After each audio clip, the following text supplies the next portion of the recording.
Good afternoon, everyone, and welcome to the Columbus Metropolitan Club. I'm Niele Juris, the Senior Director of Communications and Engagement for MORPC, the Mid-Ohio Regional Planning Commission. I'm also a member of the CMC Board of Trustees. I am pleased that you are all here with us today. Now, let's take a moment to thank today's sponsors, Bricker and Eckler, Huntington,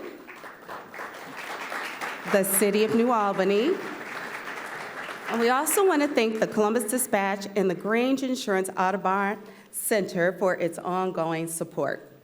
Thank you as well to the Center for Human Kindness at the Columbus Foundation and the Columbus Dispatch, again, for presenting today's live stream. Let's thank all of those once again for supporting today's forum.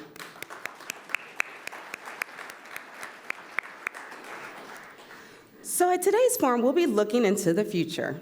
Licking County's idea of future as it prepares to welcome Intel and so much more growth. Parts of Licking County, Ohio will be unrecognizable 25 years from now. Can its planners and leaders provide the right mix of housing, control and manage sprawl, maintain green space, and create transit solutions that look beyond cars? With today's panel, we will envision what Licking County's idea Intel future looks like. And now, please join me as we introduce our panel. Please welcome Joelle Kuzum with today's sponsor, Bricker Eckler. Joelle, the podium is yours.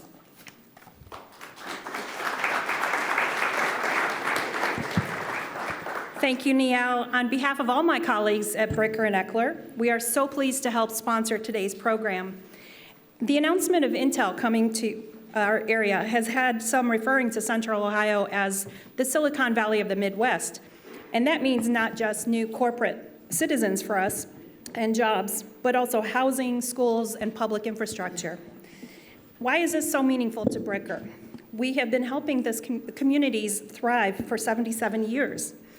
Through the use of partnerships and creative public financing solutions, we help local communities and school districts turn dreams and big ideas into reality. In addition, our business, tax, real estate, employment, healthcare, and government relations attorneys love helping new companies prepare to do business here and be compliant with Ohio's laws. We are honored and excited to work with the Ohio Department of Development, Grow Licking County, Jobs Ohio, the Columbus Partnership, and other economic development partners during these early stages of regional expansion. And we look forward to the legacy that these efforts will mean for generations of Central Ohioans. And now, please welcome today's speakers, Jamie Greene, who is the principal of Planning Next, Rick Platt, president and CEO of the Heath-Newark-Licking County Port Authority, Jennifer Roberts, the executive director of the Thomas J. Evans Foundation and the convener of Framework, and our esteemed host, Benjamin Lanka, business editor for the Columbus Dispatch. Ben, we're very excited for today's conversation.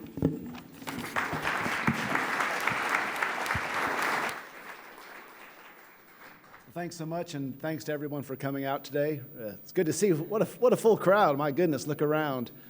Just imagine in 2019, how many of you would be here to talk about the future of Licking County? I'm guessing the room would be much less well attended. But that four-letter word Intel, that really draws a crowd for sure. So I wanted to give a little perspective to kind of understand where we were in Licking County in 2021. And I am now the business editor at the Dispatch, but for the past 5-6 years, I was the editor at the Newark Advocate, so I'm coming this from a ground floor level there. So before Intel's announcement, Licking County had already added 30,000 jobs since 2010.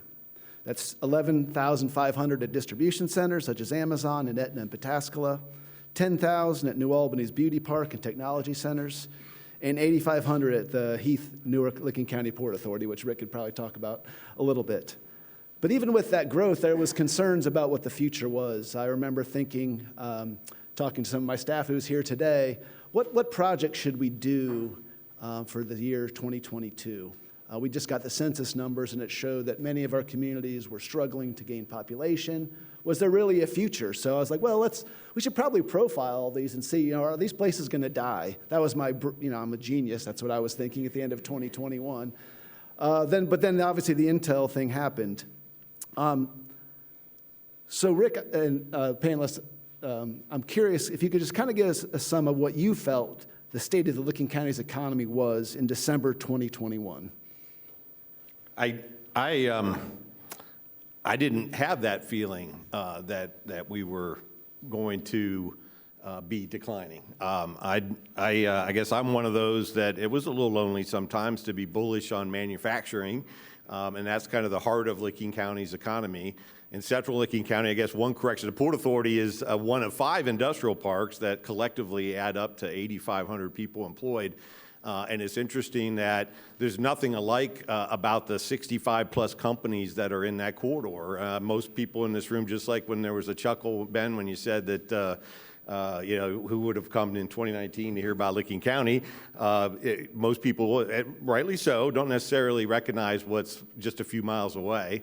And so among those 8,500, I mean, on our campus, the Port Authority does own, we've got guidance systems for missiles, and we've got baby formula. We have plant-based seafood. Yes, that is a thing. And we actually are home where Amgen's putting together equipment for their facility to go in New Albany. So it runs the gamut. A lot of diverse companies, and it's that diversity of the Licking County manufacturing sector in our economy that really is the secret sauce about why Licking County has done so well economically for some time, and also part of why I was bullish on our future in Licking County even before the 5-letter word Intel became known. Great.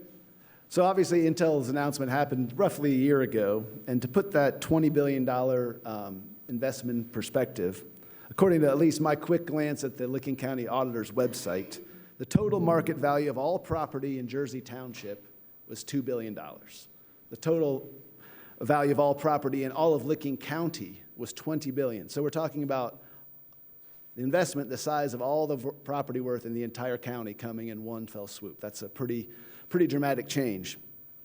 And that led to kind of an upheaval across the community, across the county. I know that probably many in this room, if you're not from Licking County, there was a lot of thinking, this is great.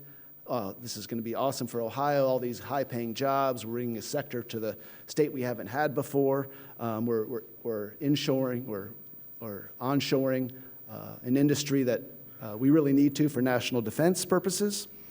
But at the local level, there was a lot of concern. What's this going to do to my backyard?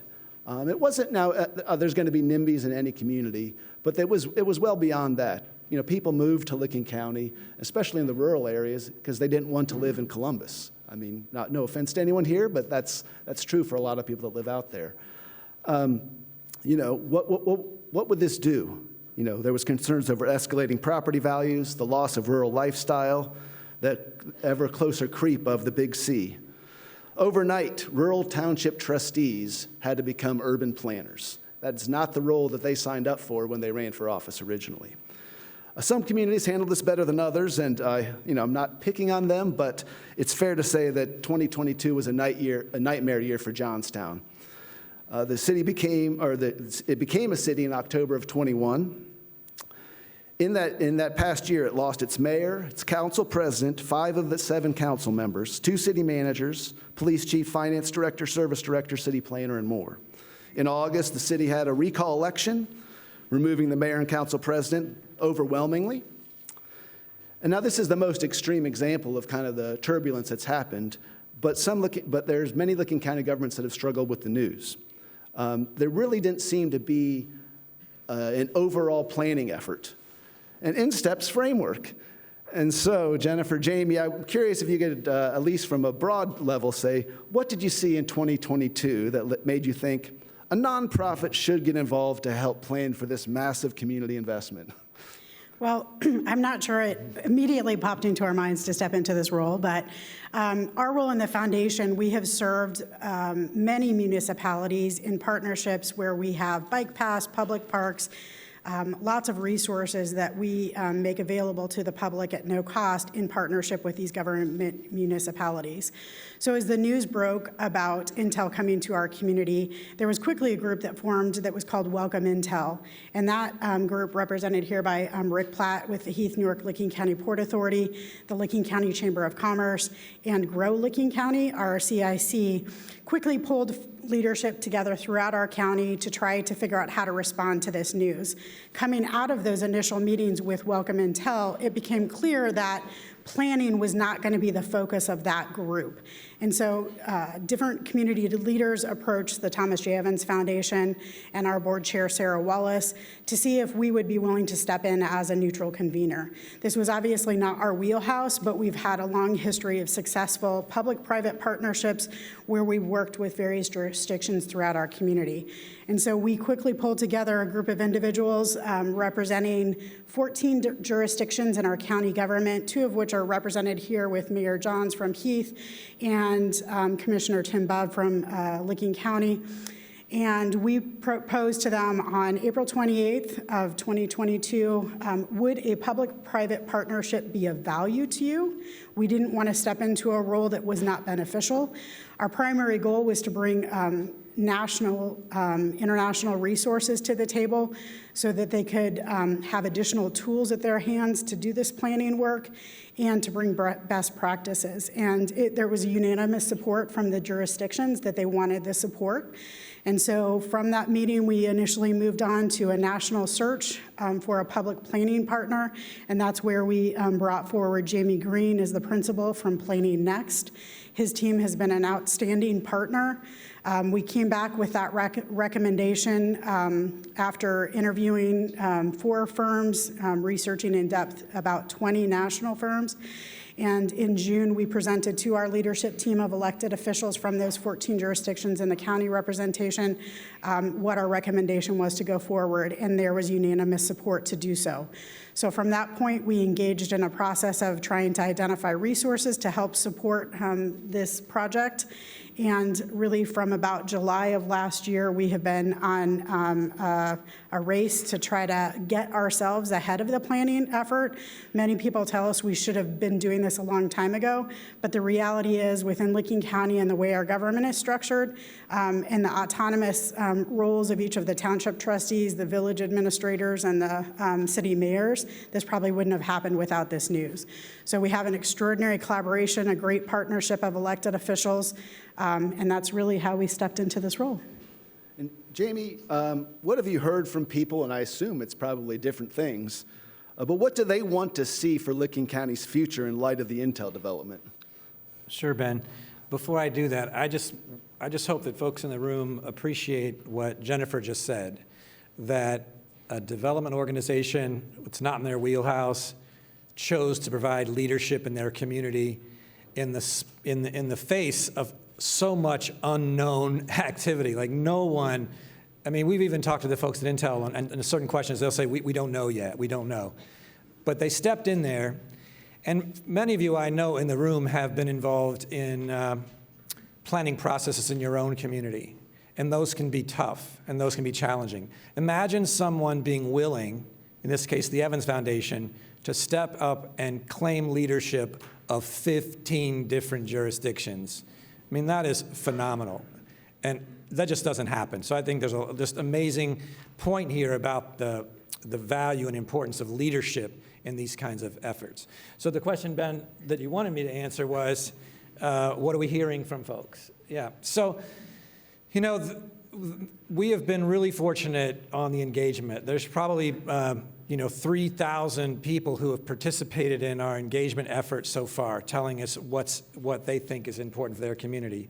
We have taken what they've told us and distilled it into 14 principle statements that are going to guide the work. But there are statements in there that I don't think would have been predicted years ago, things like a full range of housing choices. You know, we all like our own sort of individual things. There's principles in there about favoring inward direction of growth first before going outward. There's importance about the fiscal health, that the development process that we go forward with has got to yield a fiscal benefit. We work in a lot of communities in other places in the country as well, where leadership believes that any development is good development and good for them. But the reality is that tax laws and land uses and different kinds of communities yield different sort of net sort of benefits. But this is an effort that says framework, whatever it puts forth, really ought to be checking about our fiscal health here, and we need to benefit from what we're doing. So there's a whole host of them, but I think there's right now a whole host of really good, basic blocking and tackling and making good communities. What we've begun to edge into is that if you're going to have this $20 billion significant global enterprise here, can you raise up the bar of what you're doing? Or when you leave the property of Intel, does it look like New Rome Hilliard Road or some other, lovely place in town? I'm sorry for whoever likes that place, but you know what I mean.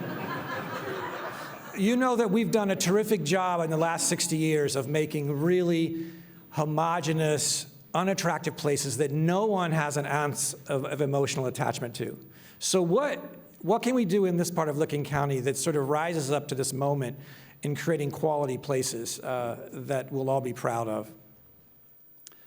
Ben, if I could interrupt. Yep, please. Just to echo what Jamie said at the beginning, I mean, Licking County is very much a grassroots place. What I mean by that, I mean, you've got to, it's harder work. You've got to respect that 15 jurisdictions, they have their own, if they were kids, their own personalities, their own approaches to things. There's nothing similar really about Granville and Hebron, for example, and you've got to recognize that. And so really what Sarah Wallace as the leader of the T.J. Evans Foundation and what the foundation has done is extraordinary because, I mean, they were able to convene and get no insult to elected officials, some of whom appoint my board members, that, sometimes it's hard to get 15 elected officials in a room that agree the sun sets in the evening and rises in the morning, and yet we were able to get sometimes two hands up in terms of agreement on what needed to be the course of action for this visioning effort of framework. Rick, since Intel's announcement, what have you seen from Licking County employers and how they're working to secure their own workforces? Yeah, one of my first 3 phone calls were people worried about, oh boy, did we make a right decision to focus on coming to Licking County? All 3 of them, though, I'll be happy to report, are in a good place. The first one's building a large building right now. They were worried, could they compete for construction? Could they compete to find concrete because they needed a lot of it themselves? But they overcame that fear of accomplishing it and are building right now. And the other 2 companies are at their highest levels of employment in the last 20 years on our campus. So there's that kind of first thing that hits is a fear of competition for limited resources. But I think it's something that I guess I'd love to keep hearing more and more. So I keep repeating it is it's time for Ohio to get used to growth. We can grow our economy, and that doesn't mean that we're all fighting for some shrinking piece. We're all fighting for a bigger piece of the pie. Jamie, Jennifer, do you feel you have adequate buy-in for your efforts from local governments? Do you feel the different entities in Licking County are on board? Yeah. So all that these jurisdictions were asked was to support the process. Nobody knows what the outcome of the plan is right now. And so we are working through an incremental process with them that is partly educational. Many of these communities have never had to confront growth in this way. They don't have the tools to do this. And so it is very much an educational and building support. I can tell you that the group gets together monthly, and the spirit that is in that room, when I know there's tension, has been really remarkable. And I've seen a lot of groups over the years, but they really seem to be in the right spirit and trusting the process. And that's all we can ask them to do right now is trust the process. I think that's fair. It is an effort to pull people together, but we've had, I would say, consistent, unanimous feedback that this process has been value added. The collaboration across townships and villages who would not traditionally work together because they're not adjacent to each other within the county, the relationships that are being formed, and on a number of occasions already, we have seen the results of the open communication. Every situation is not going to be a win for each jurisdiction, but they're at least talking to each other, and they're more open to collaboration, I think, than they were previously. So in my mind, I am extremely grateful for all of the elected officials who are serving. And truly, this process has opened my eyes. We all need to give our elected officials grace, especially in Licking County. We need to hold them accountable, but this is an extraordinary process that's been thrown into their laps. Many of them don't have the resources that they need to be able to make the best choices, and so they are all trying very hard to do the best they can for our community. Ben, real quickly, it's probably important to know that framework is not a land use plan, it's not a zoning plan. It is a more generalized direction about how and where growth should take place in this area. And these 15 jurisdictions, they make up about 250 square miles of a 700 square mile county. So we're dealing with this wedge. It also is about 70% of the population in the county, but it's that western part that we're really focused on. But we're trying to align these jurisdictions about how and where growth should happen in a more regional perspective. And I think that's probably why the spirit's good, too, because we told them we weren't doing land use plans for them. And on regional planning, how involved are you with, let's say, neighboring entities such as New Albany, Knox County, et cetera? Yeah. So we've had conversations with all of them that you just mentioned.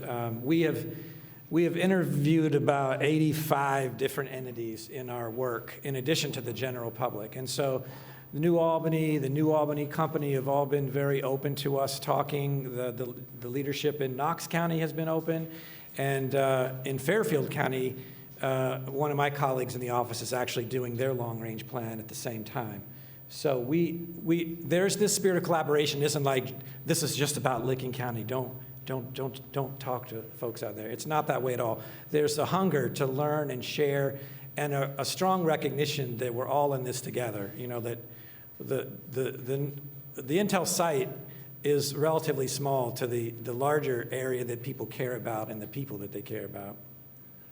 One of the entities most affected by growth is our local school districts, to the extent that some vocally oppose housing developments because they don't feel they can house more kids. How are the Licking County schools being incorporated into what Framework is doing?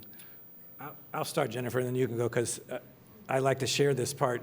They've been engaged, all 10 superintendents, on a regular basis. So they've been involved in a individual basis. They've been invited to give their own growth projections. You can imagine of all the different entities in the county, there's a lot of different growth projections. So we want to see what they were having to say. But the last meeting Jennifer and I had, and we were able to share with them where the work of Framework was, the group, we were only supposed to have about 10 minutes for an update, and it was like 35 minutes with them. One of the superintendents was in southern Delaware County and opened 9 elementary schools when he was there. So there's somebody in Licking County who understands that dynamic in a really profound way. And then there was another superintendent who, when we were sharing with them the principles about like a mix of uses and walkability, those things, those basic bread and butter things, this one superintendent started talking about his son who would love to come back to Licking County, but there isn't a housing product that's like right for him. And so in the air, he starts sketching out this mixed-use village for everyone right there. He didn't know the vocabulary, but he knew the essence of the quality of place that young people would be looking for in his community. Anyway, we're engaged with them. They want to be more engaged with us. There will be a section of the Framework report that will address schools and how they could be treated in this process. Yeah, I think it's a complicated issue. We, as a part of Framework and the Evans Foundation, a big part of why we chose to step up and take on this role is we want our community to be stronger in 10 to 20 to 30 years. And we want each one of our communities within Licking County to be able to benefit from this process. Our school districts in Licking County are really complex. We have one school district that touches property in 7 different townships. So if you think about that superintendent's ability to try to manage and interact with the government leadership within their community and be on top of decisions and plan for growth and understand what's happening, that's complicated. It's not ideal by any means. Also, the fact that when property is annexed, the school districts don't follow. That also adds a layer of complexity. I think what we hope to get out of this process is that we can give different elected officials, the superintendents, tools to help them be a bigger part of the conversation. Again, we're about facilitating collaboration and communication. So if that means when a developer is engaged in a process for a big development, how do we section off a piece of that property for a future school development? What kinds of steps can the communities take to communicate with the school superintendents so that they can plan in advance? My sense in speaking with the superintendents is that they just want to be planful, and they want to be able to respond to the growth rather than have it thrown upon them in a manner that they can't respond to. Our community, when we did a public survey, having strong schools is a really part of what makes our communities special. And many of us who live in Licking County, I'm a 20-plus year Licking County resident, I value the school district I'm in, and I want to ensure that not only my students, but future students have the ability to benefit from those strong schools.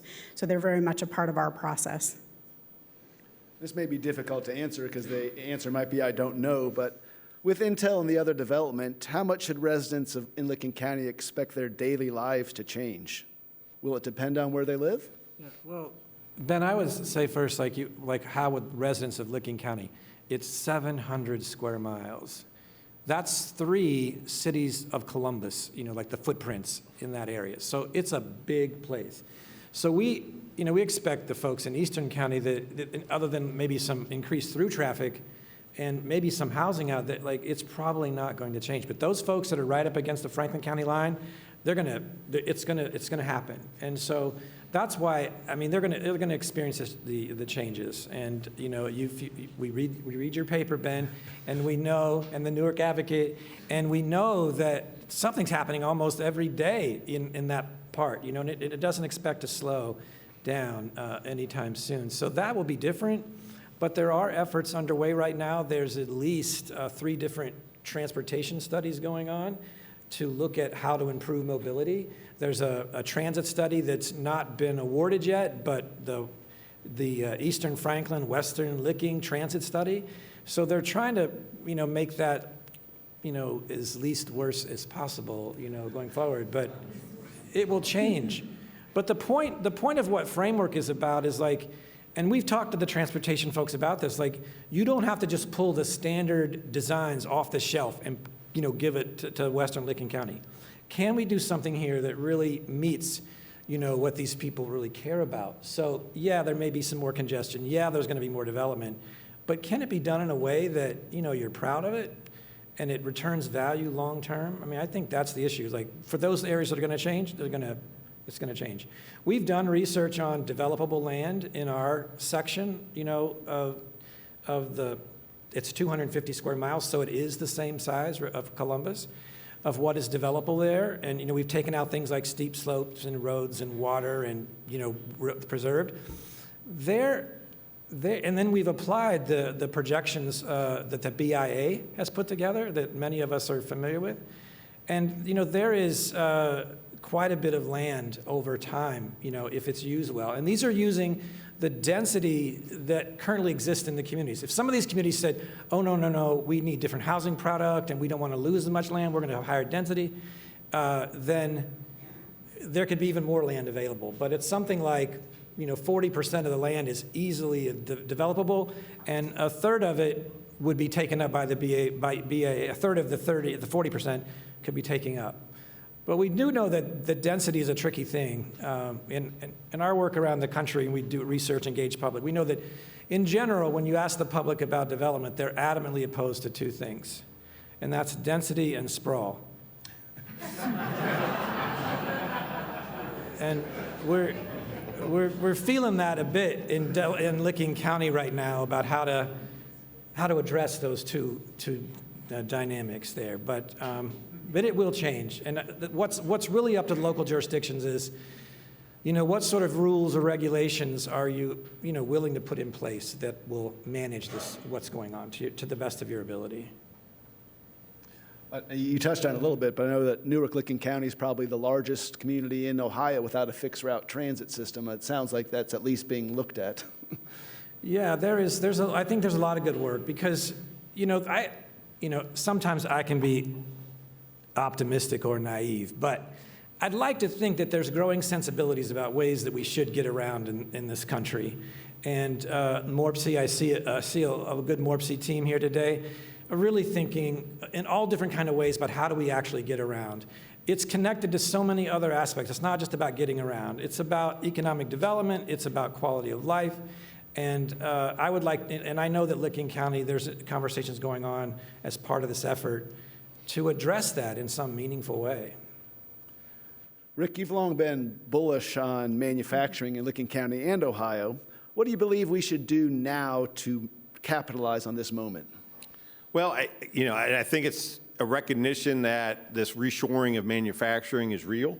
And I think Licking County is, for even before the Intel announcement, was a microcosm of that happening. There was a report came out in 2017 called the New American Heartland, and one of the 4 pictures on the front was a building in Licking County.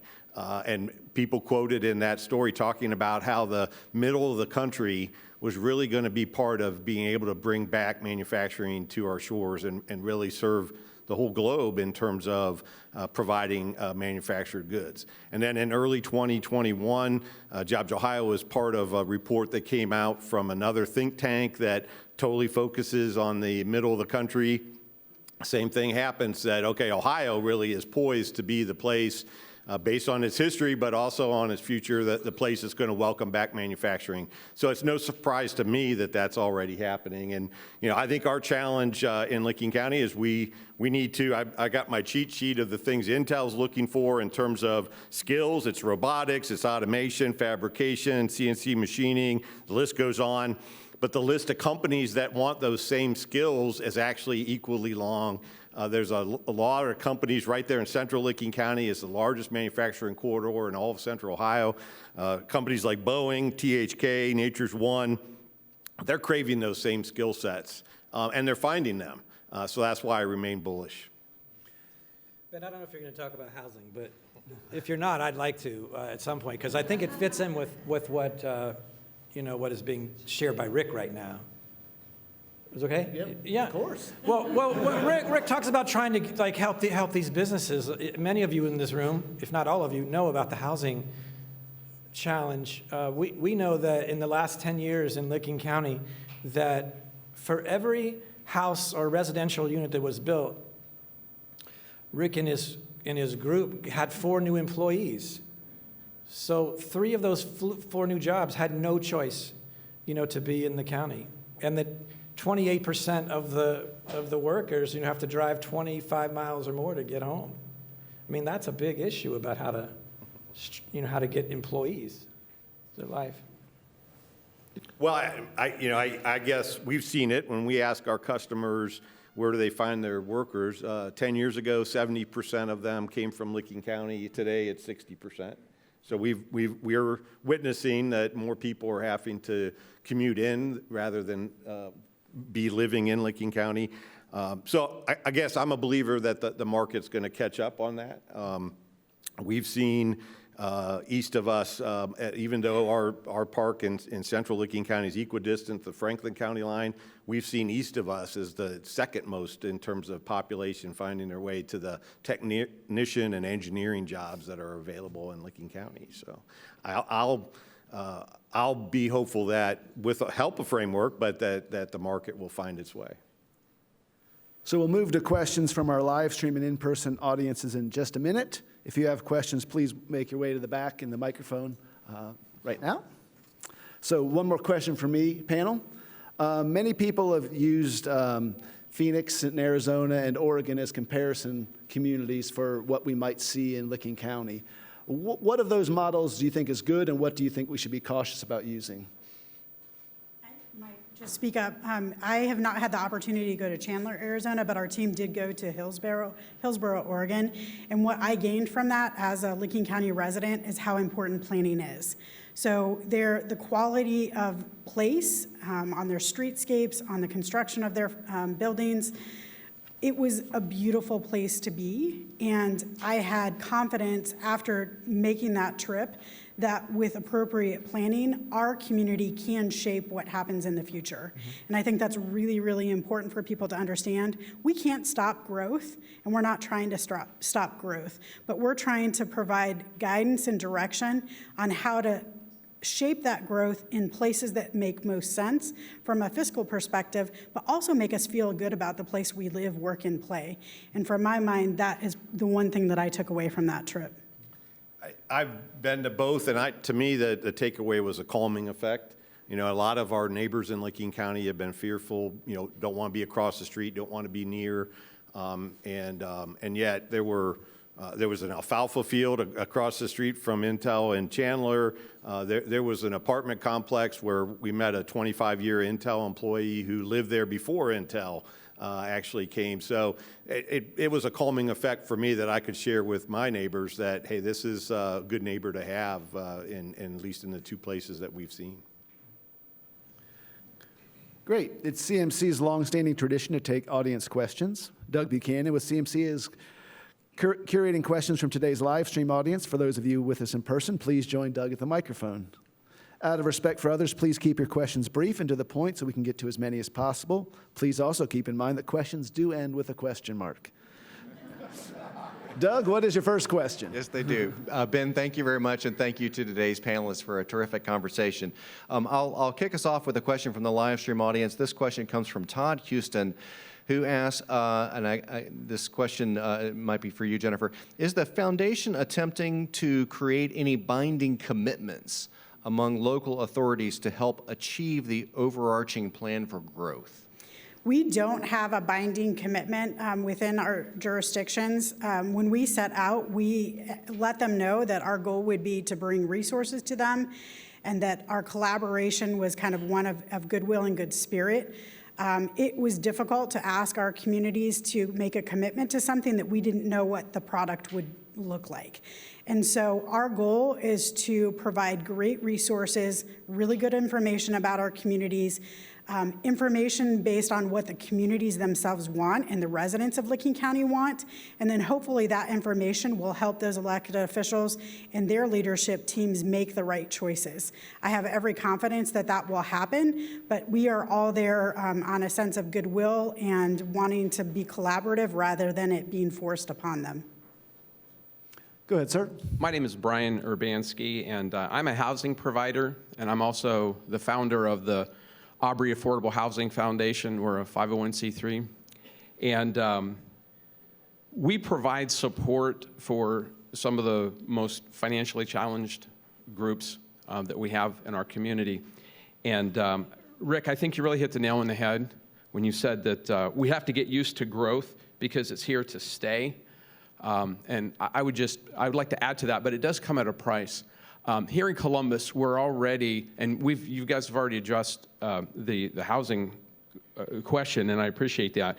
But in Columbus, we're already at a critical low level for affordable housing. And I am curious to hear, what plans do you have to preserve affordable housing as Licking County grows into the future? I guess since my name was mentioned, I'll comment. I guess I have a different view of growth than maybe some people do. I grew up in a steel town that doesn't make steel anymore. So I've seen the other side of the coin. I'll take this side of the coin every time. So to me, it's housing and options, and having an ecosystem of housing is a problem. But the alternative is having empty, vacant houses galore that we can't fill. So let's work together.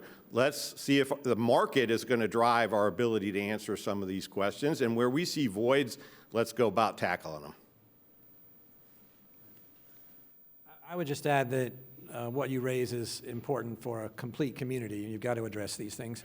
And we have had a number of conversations with folks that are dealing with affordability issues, and we don't have any solutions yet. But one of the ideas that we have been talking about and actually shared some is like in our neighborhoods in Newark, can we actually, some of the houses there, establish a neighborhood stabilization program where we actually can take some of that stock and use it in a way that's much more efficient, but also and more affordable than building something brand new. So that is something we'd like to advance a bit.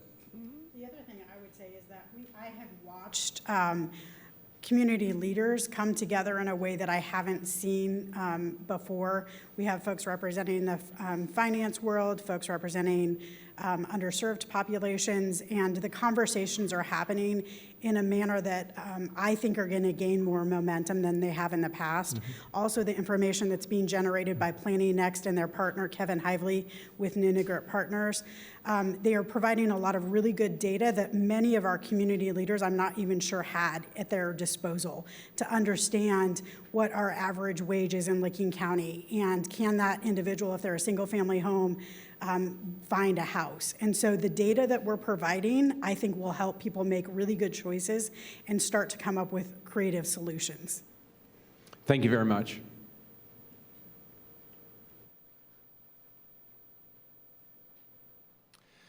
John Kazalia from the live stream audience asks, since CODA is now operating Licking County Transit, are we going to see CODA routes extended into Licking County?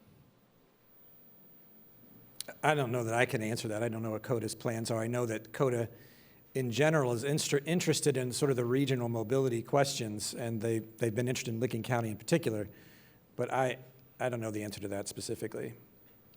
I don't know that we have the answer, but the county commissioners are engaged with CODA. They're separate systems. We have our own separate system in Licking County, but how can they be working together? That's what the nature of the collaboration is to get them working together. Whether that results in shared routes is yet to be seen.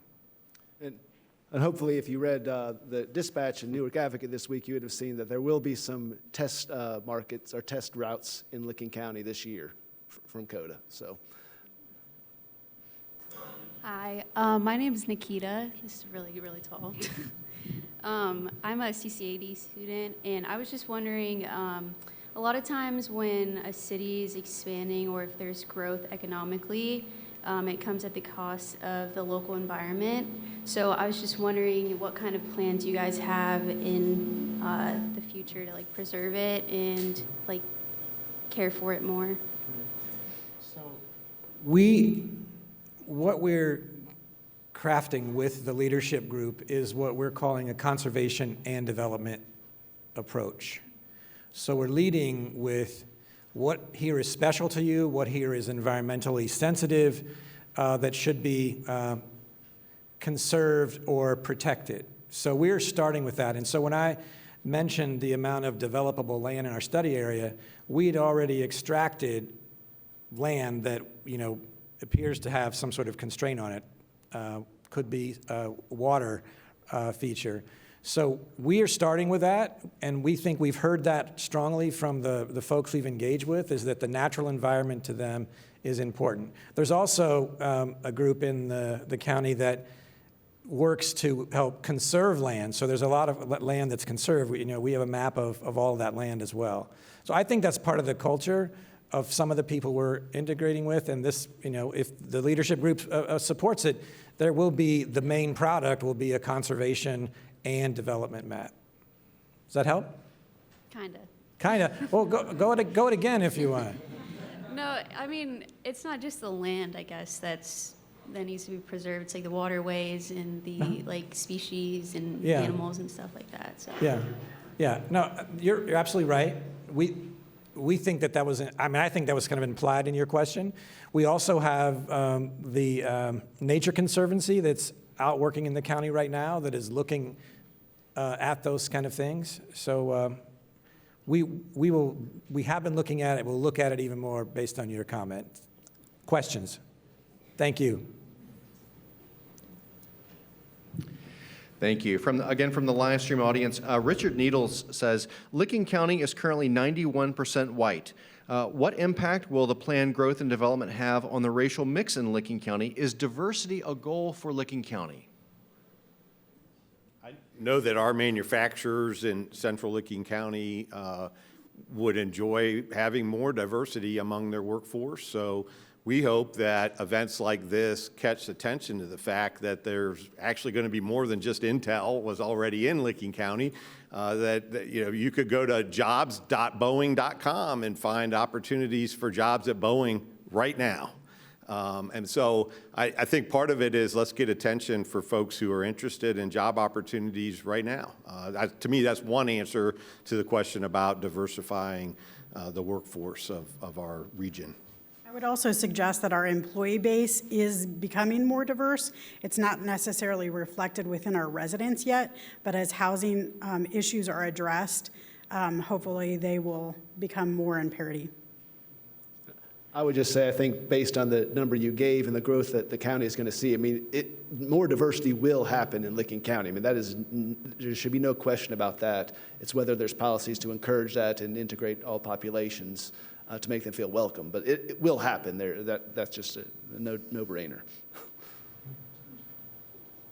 Dan Fertelman with Schooley Coldwell Architects.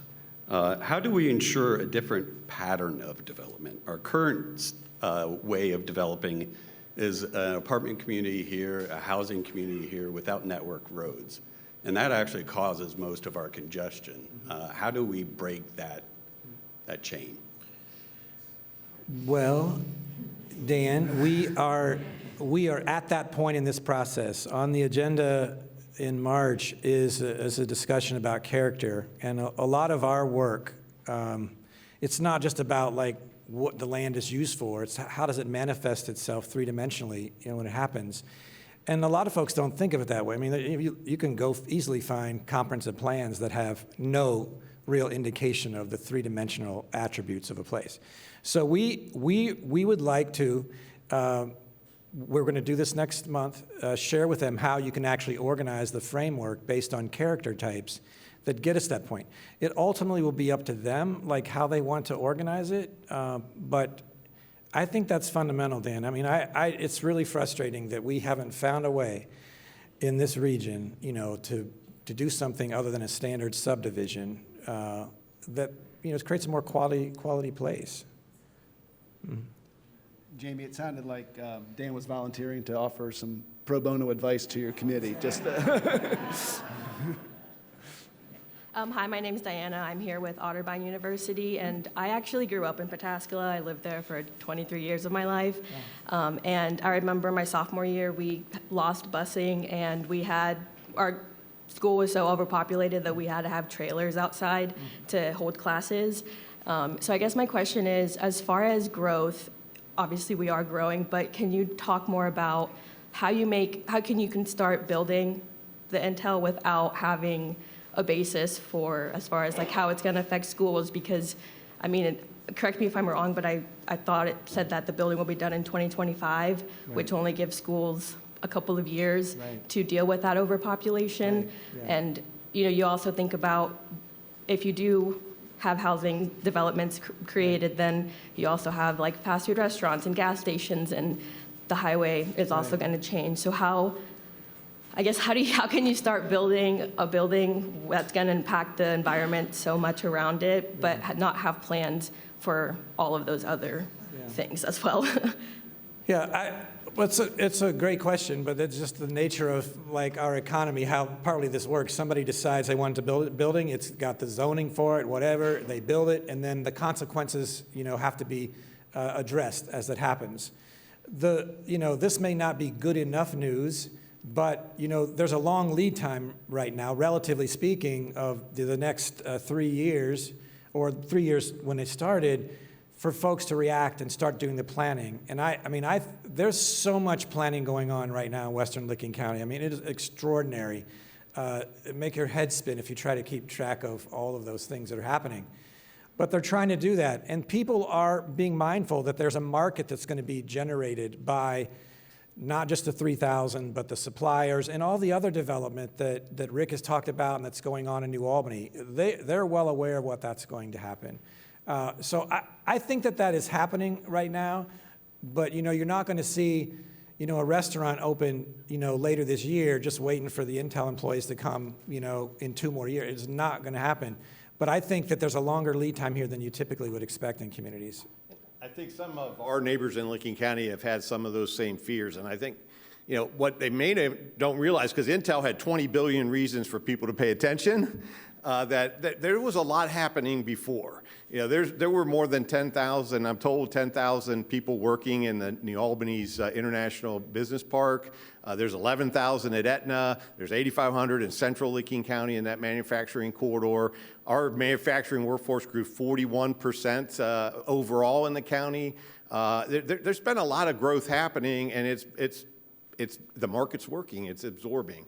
And so I think part of the effect is Intel got everybody's attention, and the stuff that happened before maybe didn't. Could I ask, I just want to ask one real quick follow-up. I think it's an important point to her question. The Intel is hoping to begin processing plants in 3 years, but I think it's safe to say that the full scope of the development might be decades out in terms of what it's going to look like in Licking County. Right. So I think there's more time than just the 3 years. Right. When I went to Chandler, Arizona, I tried to stay on Eastern time, so I go and do my morning walk, and I saw a lot of vacant property. And that's a place that has more sun than we do, and a little closer to a border than we are in terms of attracting immigration. So, I think there's a calming effect again, the fact that we've done this before. We really have. Hi, Jody Engel. I'm with the America 250 Ohio Commission, and I was wondering about tourism, and especially with the Hopewell Ceremonial Earthworks, perhaps, hopefully, getting the nomination for World Heritage as a World Heritage Site, and thinking about the influx that's going to be happening in that area and across Ohio. And I was curious if you could talk about how you've been thinking about that as it pertains to everything else you've just talked about today. Thank you. I would say that we are close with Dan Motor with the Explore Licking County Convention and Visitors Bureau, and he is providing us with up-to-date information on tourism and travel within Licking County. Beyond just the Hopewell site, we have a pretty extensive tourism within our county, whether it's Christmas trees at the holiday season or agricultural tourism with Lynn Fruit Farm and other places like that. So it is a big part of the fabric of our community, and it's important for us to consider as we move forward. So it's on our radar. Our net has been cast really broad with Framework. We have done an extraordinary job of trying to reach out to organizations that care about conservation, tourism, schools, land preservation, people who care about kind of entertainment and what needs to be enhanced within Licking County. We have really tried to leave no stone unturned. If someone has feedback about our community and about this process, we have a website. It's www.frameworklc.org. We collect information. I can guarantee, because I actually receive those emails and I see them, we are getting excellent feedback. So the breadth of feedback that we're receiving is very significant. It's not just restricted to land use and planning and more of the traditional planning elements. Thank you. One final quick question, and my apologies if this did get answered. Carol McGuire asks, when is that framework report due to be released? I have no idea. No. No, this summer. I think June or July is the time we're looking for. All right. Everyone, my script says I'm supposed to say I do wish we had more time, but I really do. But I'm getting the wrap-up signal, so we'll turn it back over to Neil Jurist for the concluding remarks. Well, I hope you found today's forum encouraging. One thing is for certain, growth is inevitable. Exciting things are happening in our region, and we must be intentional in planning for it. So thank you to Bricker and Eckler, Huntington, and the City of New Albany for sponsoring today's forum. Thank you as well to the Columbus Dispatch and the Grange Insurance Audubon Center for its support.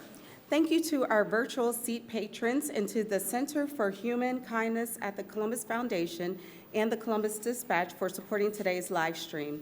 And a very special appreciation to today's speakers, Jamie Greene, Rick Platt, Jennifer Roberts, and our host, Benjamin Lanka. Let's give them all a round of applause, please.